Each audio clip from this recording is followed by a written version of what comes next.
Valyuta alqı-satqısı həyata keçirməklə gəlir əldə etmək istəyən 3 nəfərin külli miqdarda pulunu ələ keçirməkdə təqsirləndirilən Nizami Alışan 10 il müddətinə azadlıqdan məhrum edilib.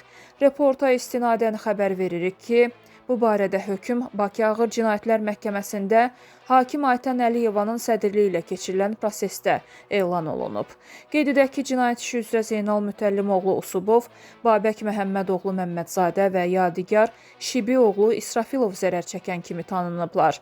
İttihama görə təqsirləndirilən Nizami Alışan, asan pul qazanmaq istəyən şəxslərə özünü səhm və valyuta alqı-satqısı ilə məşğul olan mütəxəssis kimi təqdim edib. Bununla da o, Babək Məmmədzadənin 1.300.000, Zeynal Usubovun 945.000, Yadigar İsrafilovun isə $200.000 pulunu ələ keçirməkdə ittiham olunub. Zərər çəkənlərə dəyən ümumi ziyan $2.445.000 təşkil edir. Nizami Alışan Cinayət Məcəlləsinin 178.4-cü dələduzluq xüsusilə külli miqdarda ziyan vurmaqla törədildikdə maddəsi ilə təqsirli bilinir.